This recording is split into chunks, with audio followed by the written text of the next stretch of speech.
हम लोग प्रत्यक्ष देख रहे हैं और इनका प्रत्यक्ष प्रभाव देख रहे हैं। अब इतना ही नहीं, मैं इनके चमत्कारिक प्रमाण के बारे में मैं बता रहा हूं कि वर्ष 2009 की एक घटना है। ये तो हो गया कि द्वापर में भगवान, द्वापर में इनका अस्तित्व था, त्रेता में अस्तित्व था, सतयुग में इनका अस्तित्व था, लेकिन इनका चमत्कारिक प्रभाव आज भी भक्तों के बीच कायम है। मैं उसका 2-3 उदाहरण आप लोगों के समक्ष प्रस्तुत करने जा रहा हूं।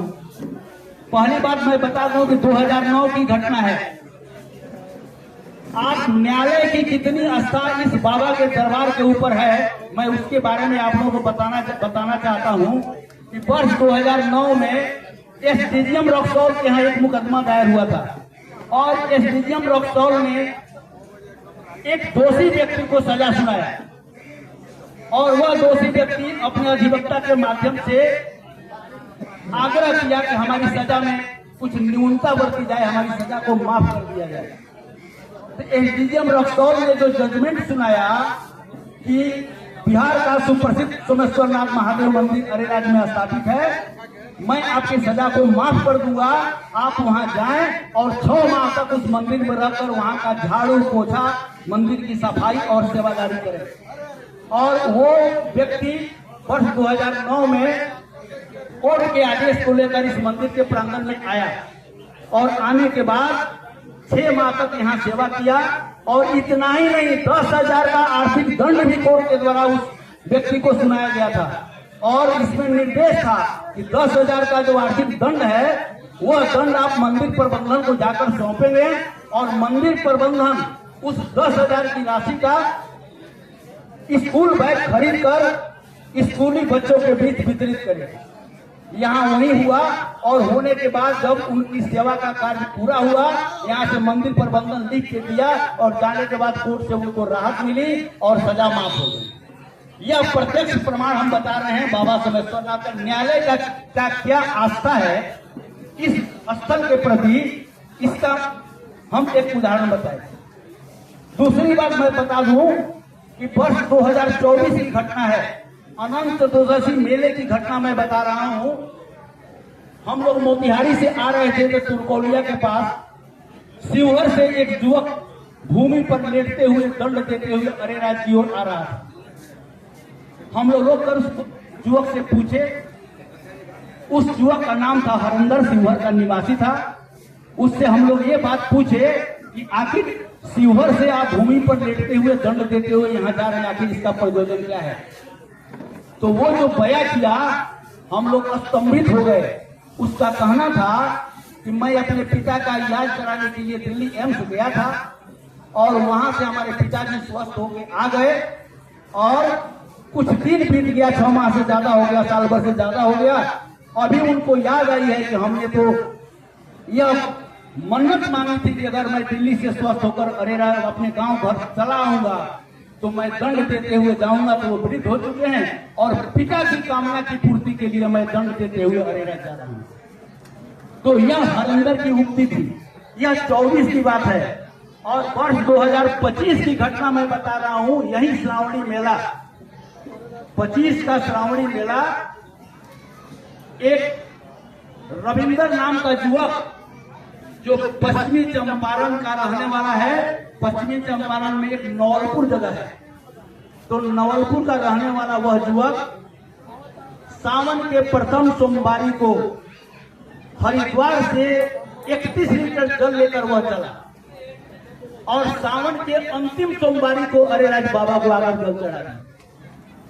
यह आस्था है। इतना ही नहीं, पहाड़पुर में जब वह लड़का 31 लीटर जल को लेकर आ रहा था तो वहां के गांव के लोग उस बच्चे को ये खा लीजिए, जल छिड़क रहे थे। हम लोग ने उससे पूछे तो वह कुछ बताया नहीं, लेकिन जब वह मंदिर परिसर में पहुंचा तो हमारे स्वामी रविशंकर गिरी जी महाराज उसका आदर और अभिनंदन करते हुए पूछे कि भाई इतना बड़ा संकल्प आप क्यों लिए कि 1 माह में आप हरिद्वार से पैदल चलकर अरेराज पहुंच गए, इसके पीछे क्या कारण है?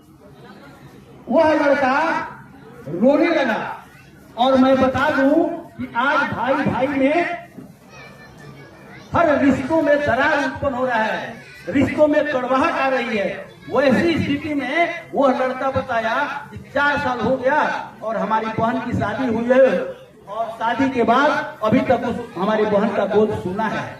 मैं संकल्प लिया हूँ कि ये पुत्र प्रदाता है और तब तक मैं जल यात्रा को कायम रखूंगा जब तक हमारी बहन की गोद को वो भर नहीं दे। तो यह चमत्कारिक घटना हम आपको बता रहे हैं। जो यह तो शास्त्र की बात है कि शास्त्र में हम लोग पढ़ते हैं कि यह मंदिर में ये हुआ, मंदिर का शास्त्रों का प्रमाण है, लेकिन यह इस तरह ढेर सारे रहस्यों को यह मंदिर समेटे हुए और श्रद्धा भक्ति भाव से मेरा आज भी दावा है, मैं दावे के साथ कह सकता हूं कि बाबा सोमेश्वरनाथ के दरबार में आप गर्भगृह में जाइए और आप कोई भी अर्जी लगाइए और यह वैसा दरबार है कि यहाँ दरखास्त अर्जी खारिज नहीं होता है और भक्तों की मुराद पूरी होती है। इसके कई प्रमाण, ये तो मैं प्रमाण बताया कि जितना भी प्रमाण है इस प्रमाण को हम लोगों ने सोमेश्वर दर्पण पत्रिका में अंकित करने का काम किया है ताकि हमारे भक्त जो जहां भी रहें पढ़ें और इसका लाभ उठाएं और बाबा सोमेश्वरनाथ के प्रति अपनी श्रद्धा निवेदित करें। इतना ही नहीं, इस मंदिर के बारे में मैं क्या बताऊं,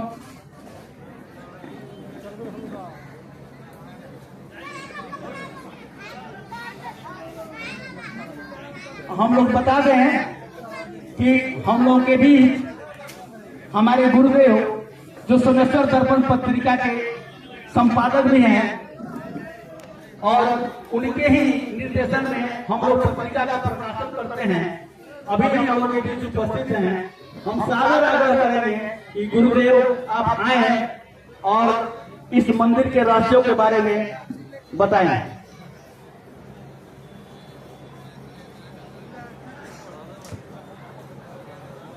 हर हर महादेव।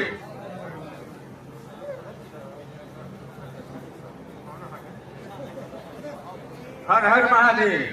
बिहार का काशी सोमेश्वरनाथ धाम अरेराज अपने परिचय का मुमताज नहीं है। सदियों से इसकी ख्याति है, प्रसिद्धि है, उत्कर्ष है, इसकी अपनी संस्कृति है और साधना है। आपको यह सुनकर बड़ी प्रसन्नता होगी कि यह बिहार का काशी, जहाँ हर हर महादेव का आप जयघोष देख रहे हैं, नारा देख रहे हैं और स्लोगन लिखा हुआ देख रहे हैं। मैं सभी यहाँ सदस्यों से यह आग्रह करूंगा कि एक बार भगवान भोले शंकर के नाम पर दोनों हाथ उठाकर मुक्त कंठ से इनका जयकारा करें। बोलिए श्री सोमेश्वरनाथ महादेव जी की। देखिए, मैं इससे संतुष्ट नहीं हूँ। यह मुंह सिर्फ खाने के लिए, पानी पीने के लिए नहीं है, इसे बोला भी जाता है और कभी कभी जो है बोला जाता है। तो जहाँ आप जिस परिसर में उपस्थित हैं उनका नाम लेना है। अभी हम लोग जो बोले हैं नंदेश्वर महाराज के नजदीक जाकर हम लोग की आवाज ठहर गई है। यदि आप और एक बार जोर लगा दें तो महादेव जी के गर्भगृह में वो प्रवेश कर जाए और हम सबके मनोरथ पूर्ण हो जाए। बोलिए श्री सोमेश्वरनाथ महादेव जी की। निश्चय ही जितने भी यहाँ लोग बैठे हैं सबके मनोरथ पूर्ण होंगे। इसीलिए हम बोल रहे हैं कि यह सोमेश्वरनाथ महादेव जी तीर्थराज अरेराज है, तीर्थों का राजा है। इसका दूसरा नाम चटक तीर्थ है। आप कहेंगे चटक का अर्थ क्या होता है? चटक का अर्थ होता है त्वरित गति से, तुरंत जो मांगिए वही मिलेगा। और क्या क्या मिलेगा? अतः पुत्र पौत्र सुख संपत्ति नाना आदेश मुदित मन कृपा निधाना। यहाँ जो मांगिए मिल जाएगा। यही कारण है कि गलियों में भीख मांगने वाला पलक झपक से नरेश बन जाता है।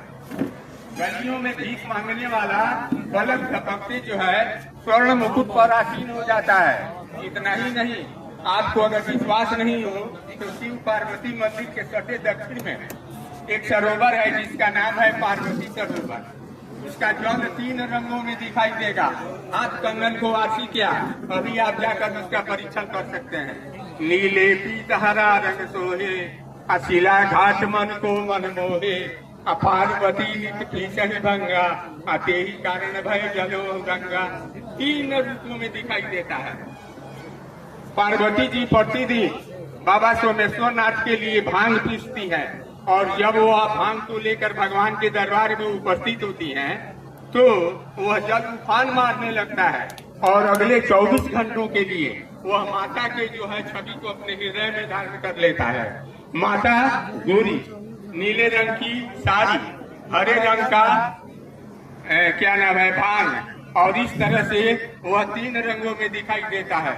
आप दिन के उजाले में, जाड़ा गर्मी बरसात में कभी भी उस जल का परीक्षण कर सकते हैं। वह 3 रूपों में दिखाई देता है। साल भर तक आप देख सकते हैं यह मेला जो है सावन पूर्णिमा का 1 महीने तक चलता है। और इस मेले की विशेषता है कि यदि आप फूल, अक्षत, बेलपत्र, चंदन लेकर बाबा के दरबार में जाते हैं तो आपके सभी मनोरथ पूर्ण हो जाते हैं।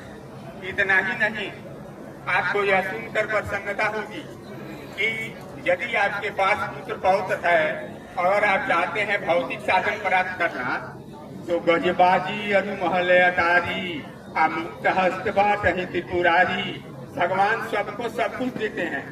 आपको यह जानकर बड़ी प्रसन्नता होगी कि सामने जो है शिव पार्वती का गठबंधन हुआ। जब अयोध्या से राम जी जो है जनक नंदिनी भार्या सीता के साथ जब अयोध्या लौट गए थे तो 2 तरह की बातें दिखाई दी। एक, यहाँ आने के बाद सीता जी जो है आंचल के खूंट पर नाच नचवाई। तो उसके बारे में कवि क्या लिखता है, कहता है कि बाजे मृदंग नाचे बहुभात, शिव समुख होई की न जाती, आंचल खूंट पर नाचे नचावे, सो सुहागिनी परम पद पावे, और गठबंधन नर करे जो कोई, ताकर कृपा शिव की हुई। यह जो है प्रत्यक्ष प्रमाण है, यहाँ जाने की आवश्यकता है, आप सुनने की नहीं है। त्रेता युग के बाद आपको यह जानकर प्रसन्नता होती कि यह सतयुग के महाराज है। यह सतयुग के महाराज है। सतयुग में इनकी स्थापना हुई थी और राजा सोम के द्वारा हुई थी, इसीलिए इनका नाम जो है वह सोमेश्वर नाथ रखा गया है। यह जो है सावन का महीना भगवान श्री सोमेश्वर नाथ महादेव जी को अत्यधिक प्रिय है। आप कहेंगे कि ऐसा क्या कारण है कि अधिक प्रिय है? क्या 365 दिन और 11 महीने जो है भगवान को प्रिय नहीं है? इसी सावन के महीने में भगवान श्री सोमेश्वर नाथ शंकर जी महादेव पार्वती जी के साथ हिमालय से उतर कर इस धरा धाम पर जो है भ्रमण करते हैं। इस धरा धाम पर भ्रमण करते हैं। इस सावन की दूसरी महिमा है। इसी सावन के महीने में समुद्र का मंथन हुआ था, जिसमें कालकूट नामक एक जहर निकला। उस जहर को जो है भगवान शंकर जी जो है पीकर निर्गंठ हो गए। यदि उस जहर को नहीं पिए होते तो यह सृष्टि आज दिखाई नहीं देती। आपको यह भी जानकर प्रसन्नता होगी कि नीलकंठ तो हो गए, इस सृष्टि की रचना तो बरकरार रह गई, लेकिन फिर भी यह सावन का महीना अपने आप में जो है गौरवपूर्ण है।